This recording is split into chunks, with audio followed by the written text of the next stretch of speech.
Hello, and welcome back to In the Studio with Ophelia.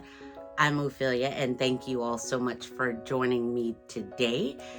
Today, I thought it would be a great idea as I spent some time recently just having a look at art videos on YouTube, and it's literally what I love to do.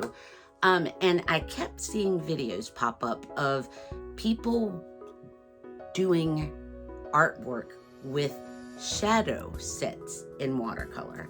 I tried my very best not to even pay attention to what the brand was, because I knew in my soul if I investigated the brand and clicked on their links, then I am that kind of person that would need to own the watercolors.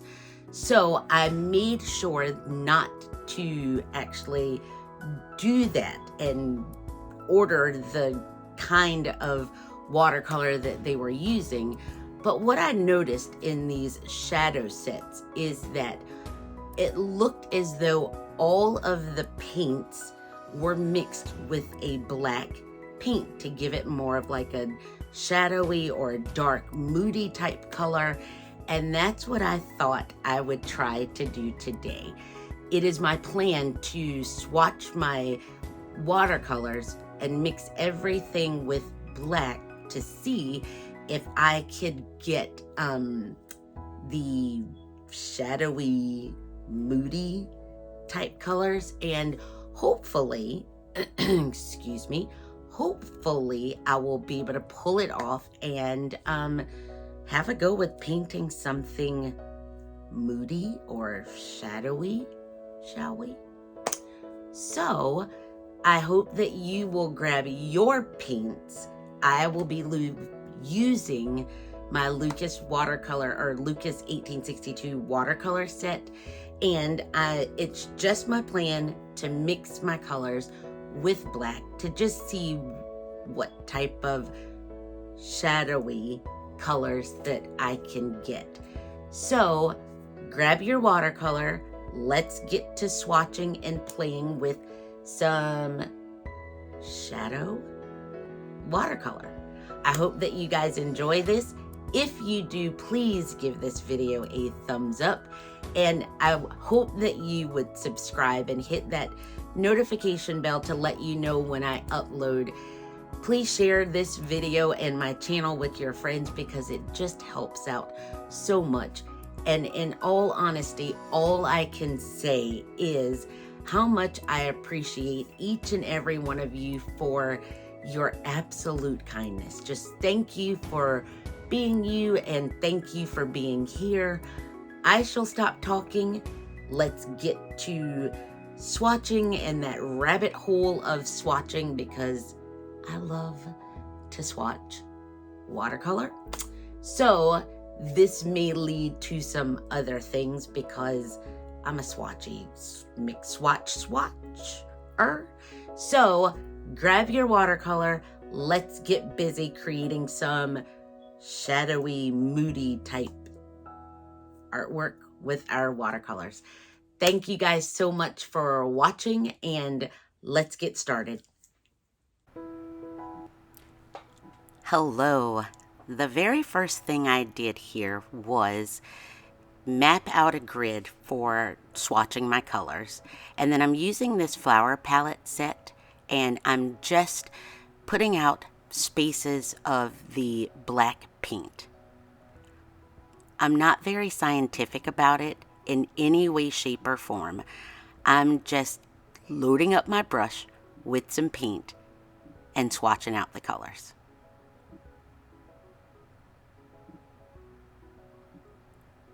I'm going to have to say up front here that I apologize for the audio if it sounds really different. I'm staying after school today to get this done, so I'm in my classroom, and I hope the audio is okay. Also, stay tuned to the end of this video as I have a little bit of sad news regarding my watercolor palette. But for now, I'm just reloading the palette, swatching the colors, not being very scientific about it, not even really making sure that I have equal parts.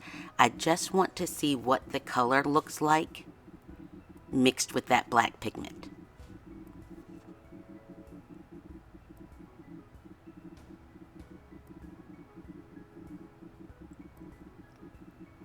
What I notice immediately is, and I guess this is why I love Lukas watercolors and love using this watercolor set, it's so easy to lift my colors out of my palette, and I'm finding that I really get some really nice and vibrant mixes.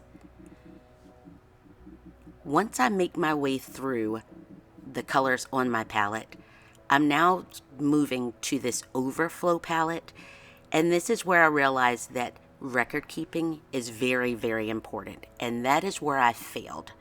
So I go find my sketchbook where I keep in the colors of where I've swatched that out because I didn't make an actual swatch card, and now I'm just mixing those colors with the same black pigment to create some shadow mixes. The colors that I did not actually mix with black would be the already dark colors like Payne's Gray and Sepia. I just chose a few of them off of my palette, and what I'm very surprised at is just the vibrancy and the richness of the colors that I've created. And a lot of the time, because the colors did lift so easily, I found that I accidentally put in too much black or too much of the other color.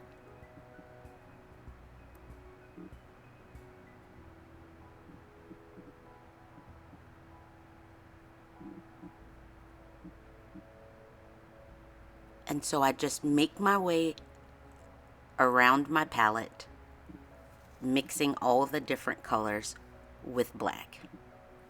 As a side note, I also have to tell you guys that I tried this very same thing with Daniel Smith Lunar Black, and oh my gosh. For me, swatching watercolor, it's a rabbit hole. I could swatch watercolor all day long. I don't know what it is about it that makes me love doing it so much, and I'm certain it's just the color that I get to create. But I just honestly love swatching watercolor, and I'm not even having to be neat about it or make my swatches look fancy or anything like that. I think I just love creating new colors.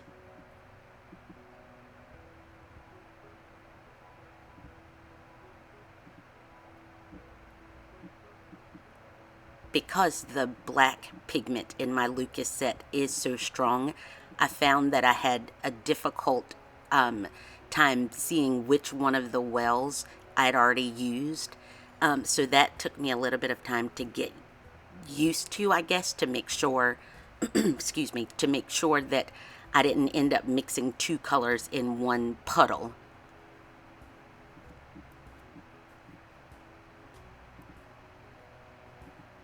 And I'm already just so inspired by the colors that I've created. Here's what it looks like all finished.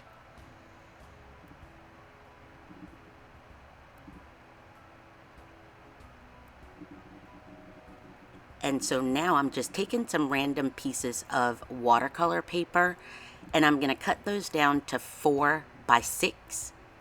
And I should have thought ahead of this, knowing full well with all the colors that I created, I would want to do more than one.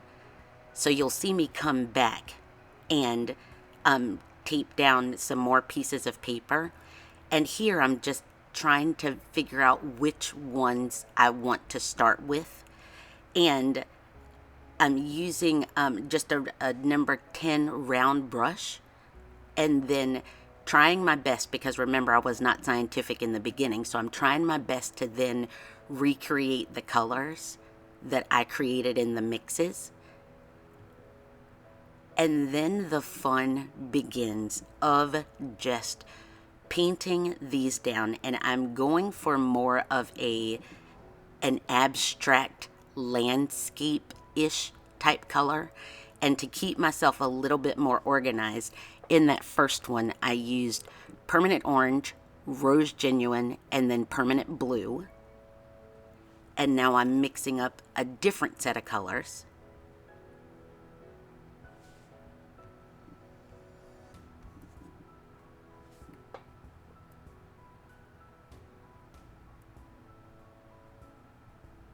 And I found that the more I tried this, the more fun I had doing it, because every single color left me wanting to try another combination of colors. I will go ahead and admit to you guys up front, I am so not a true watercolor painter, and I am certain that this will make someone go absolutely crazy with my brush strokes and such like that. But boy, did I have so much fun doing this. As I am painting, and I've added now 2 more, I'm allowing the others to dry as I'm painting these out. And I know in this one I'm using purple, which I was really shocked at how much I love that color. So I used purple and turquoise.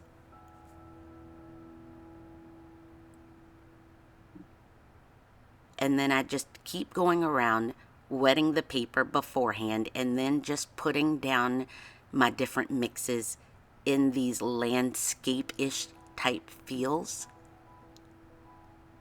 And then once they dried up, I go back over them, which, thank goodness, because I'd already started forgetting the colors that I had selected. So I just start going back over them to deepen up that color.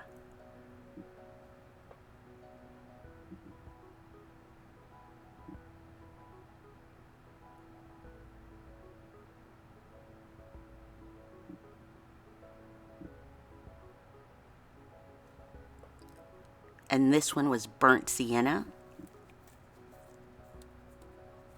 olive green,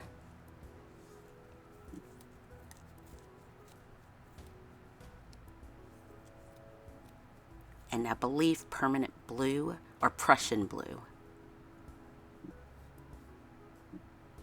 Maybe even cerulean blue.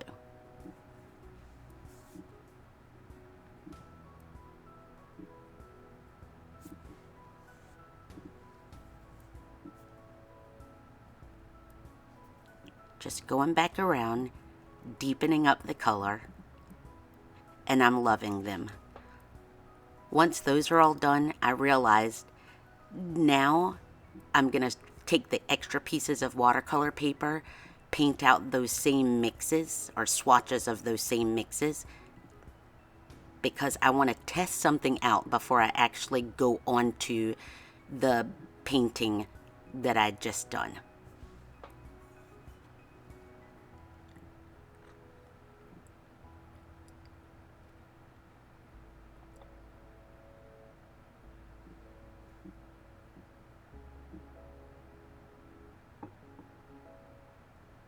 And I'm truly just so inspired by the beautiful colors. I think that's what makes me want to go crazy with mixing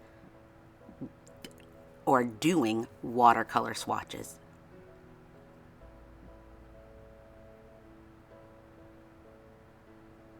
So now that I've got these all swatched out to look similar to the mixes that I created on the cards,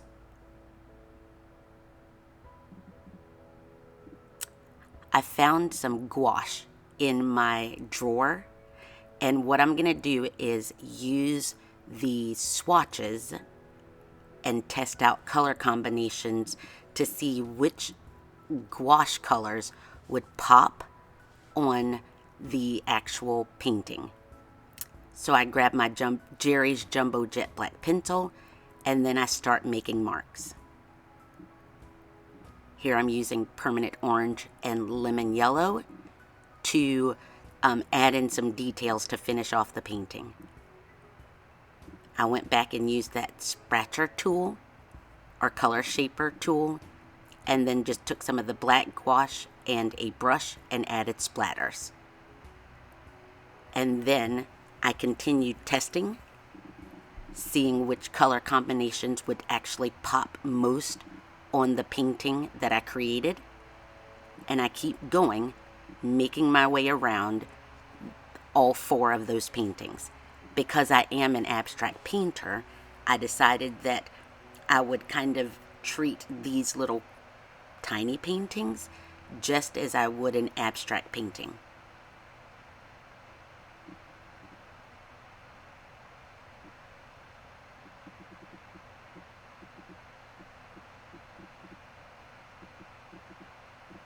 I used white with each one of the gouache combinations because I wanted the actual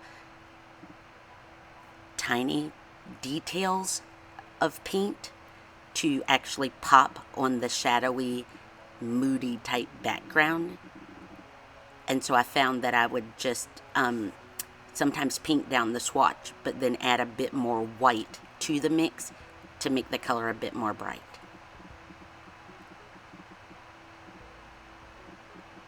And then after I put in those tiny little details with, I'm using just a small flat Creative Inspirations brush, I will go back with that Jerry's Jumbo Jet pencil and I guess define that little shape or outline or mark off that little shape just to make it a bit more pronounced.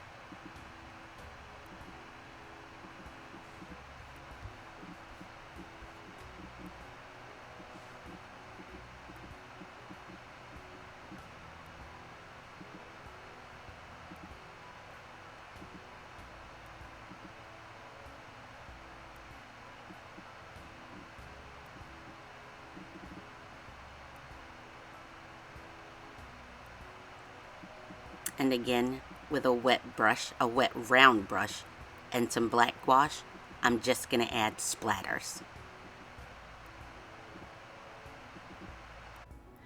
One thing that I can say that I've learned from all of this is that I should have gone in with the actual maybe brighter color instead of completely mixing everything with the dark paint so that the background wouldn't have been so dark. However, I really do find that I like the way that these guys all turned out, especially as I was just experimenting. After I get all of the cards all done, and I completely let everything dry overnight, I get some double-sided tape, as well as I found some Strathmore mixed media paper, or I have Strathmore mixed media paper, and I use these little tiny paintings and turn them into greeting cards or thank you notes for friends. For a bit of sadness, y'all, I don't have any still photos to make this video look very fancy and such because I've lost my Lukas watercolor palette. Somebody send help. Stay tuned, and thank you guys so very much for joining me today as I experiment with this. I'll see you next time. Bye.